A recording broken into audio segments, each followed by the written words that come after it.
We're going to start this morning with a presentation from Om Prakash Agrawal from Symantec here. The topic is use case of RDMA in semantic storage. Hi, good morning. Myself, Om Agarwal. I'm from Symantec. In Symantec, we work on the clustering and storage related products like clustering file system and clustered volume manager. I specifically work on the networking part of these softwares. And in today's presentation, I'll talk about the use case of RDMA in our softwares and basically how we have integrated the RDMA APIs with our software and how it is helping to improve the performance of our software. So first I'll give a brief introduction about our softwares and why do we need the faster interconnects. And after that, I'll explain that how RDMA is helping in improving the performance when we need to transfer data from one node to another node. We all already know about the RDMA benefits, but I'll explain this in respect to our product and what are the challenges we face when we transfer the data across the nodes with regular method without RDMA and how RDMA helps there. And after that, I'll go a little bit deeper in the details that how we have used RDMA and integrated the RDMA APIs with our software. And at the end, I'll share some performance data. So this is the overall software architecture of our software. So this is basically 2-node cluster. And we support up to 64 node in the cluster. And on each node of the cluster, we have a CVM and CFS. These are the clustered file system and clustered volume manager. So these software basically provides the standard POSIX read-write APIs to the user-land applications and work on the shared storage. So we support failover as well as the parallel applications like Oracle RAG. So, and these components also has the access to the network through the LLT component. So LLT component is basically handles all the networking related operations. So whenever any read-write operation is issued from the application, that goes to the shared storage through the local node. But this is the clustered environment, so the same application can do the same operation from the other node also. So for that, we exchange some, to synchronize that, we exchange some metadata information over the network. But those messages are very small, so currently we use 1 gigabit network and that seems to be sufficient for that. So recently we have enhanced our CVM and CFS component that they can work over the local storage also, and they present this local storage as a shared storage to the application. So the local storage connected to each node is visible to all the nodes in the cluster. So in this case, whenever any application issues read-write, and if that operation maps to a remote storage, then we transfer data blocks over the network. So here actually we are transferring the actual data block, so we need faster interconnect which can provide high throughput with low latency. And RDMA helps to achieve that. So in this slide, I'll explain that how RDMA helps in improving the performance of our software where we need to transfer data from one node to another node. So in the traditional method, when CVM has one buffer which it is received from the application and it want to transfer this buffer to the over the remote node where the actual storage is connected, then in the traditional method, CVM gives this buffer to LLT. Now LLT need to give this buffer to NIC, but we know that NIC can transfer only the M2 size buffers. So if and M2 size is generally 1500 bytes. So if buffer size is like 4K or more, then LLT have to do some fragmentation here. So it has to basically allocate 3 new smaller buffers and has to do the data copy from bigger buffer to smaller buffers.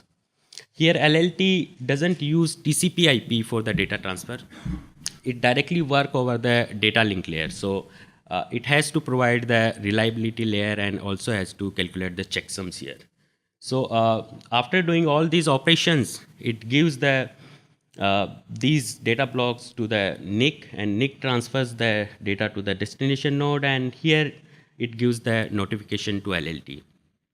Here now LLT need to give this buffer to CVM, but CVM needs the page aligned buffer so that it can directly write on the disk.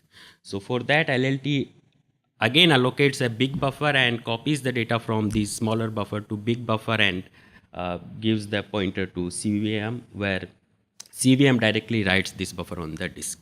So here we can see that there are a couple of data copies are involved in this data transfer, and also LLT has to do some additional tasks like providing reliability layer and handling checksum and such other things. So now with RDMA, we can avoid all these overheads easily and can improve the performance. So in case of RDMA, we have RDMA capable NICs, and for the RDMA data transfer, CVM again gives the buffer pointer to LLT. Now for the RDMA transfer, LLT need to specify both source buffer address and destination buffer address here to RNIC. So here LLT somehow knows the free buffers addresses at the destination. So it provides both source and destination buffer addresses to the RDMA capable NIC, and NIC transfers the data from source buffer to the destination buffer.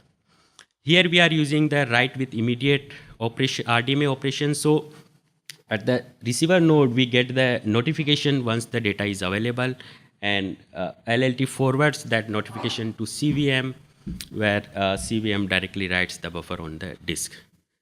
So here we can see that RDMA is helping to avoid data copies and to avoid other overheads. So in this slide, I'll explain the RDMA data transfer with a little bit more detail.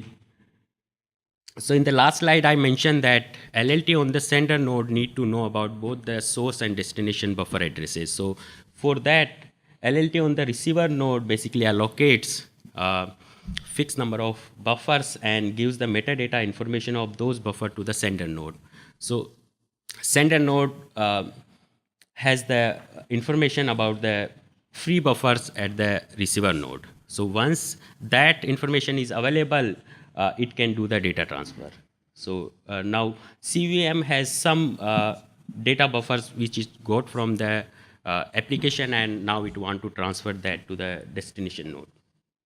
So for that, it prepare one list of these buffers and gives the buffers to the LLT. Now here LLT knows the source buffers and destination buffers addresses plus their sizes. So based on this, it maps the source buffers and over the destination buffers based on their sizes. It may need to do some fragmentation, but there is no data copies involved. It is the direct mapping.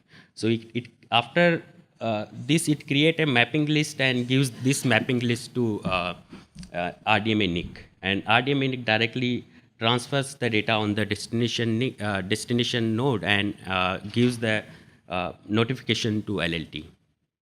So LLT combine all these, basically LLT just gives that notification to CVM, and CVM can directly write these data buffer on the disk or SSDs.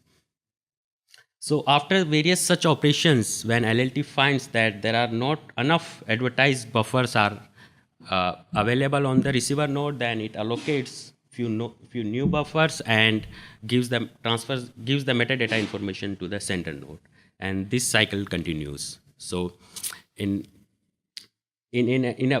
any case where we don't have advertised buffers and CVM still want to send some data, then we give the flow control to CVM, and when we have additional buffers available, then we give the back enable to sender so that to CVM, so that CVM can transfer the more data to LLT.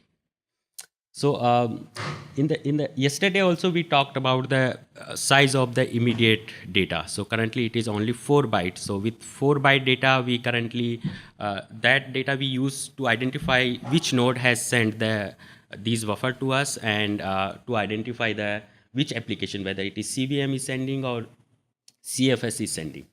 So, but if we have more immediate data size, then we can send some additional information, and that can help to simplify overall data transfer. So now I'll share some performance data here about throughput and latency. We have taken these numbers on 2-node Linux cluster, and we have used Mellanox ConnectX-3 cards for that. That work on IB, Rocky, and normal Ethernet. So we have taken numbers on all three modes and compared the data. So this is the throughput graph we have. So here the red graph is for the non-RDMA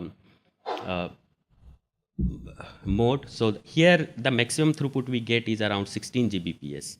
And this graph is for Rocky. With Rocky, the maximum throughput we get is around 36 Gbps, and with IB we get around 48 Gbps. Similarly, for latencies, for Rocky and InfiniBand, the latencies are almost same.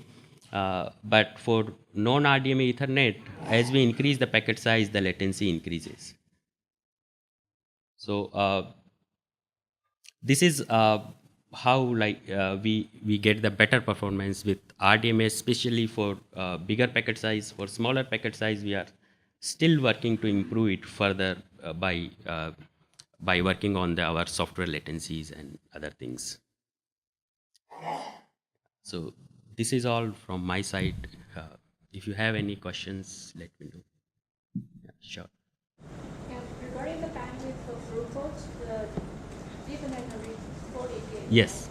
So you only get 16 gig. Yes. Did you enable the large segmentation uploading or large receive uploading and check some uploading, always uploading? Yes. So like we enable the jumbo frames also. So with jumbo frames, we get little bit better performance, but still it is not similar to RDMA. So you're using the IP of IB or just For RDMA, no, for the Ethernet, we directly use the Ethernet. Oh, you didn't use it. Yeah, we directly use the whatever the APIs provided by the OS at layer 2. These are SKB interfaces we use directly and transfer the data through those interfaces. So in most of our customer environment, they don't enable the jumbo frames. So it is mostly, the M2 size is mostly 1500 bytes. So, and in that case, we have to do, especially when the packet size is large, we have to do a lot of fragmentation and data copy. Because we have to fragment to the 1500 bytes. But with RDMA, we can transfer directly whatever the data size we get from the userland applications, we can directly transfer through the RDMA. How about the CPU utilization? Yeah, CPU utilization also decreases, especially for the larger packet size. For 64K packet size, like if without RDMA it is around 15%, and with RDMA it goes to 2% or like.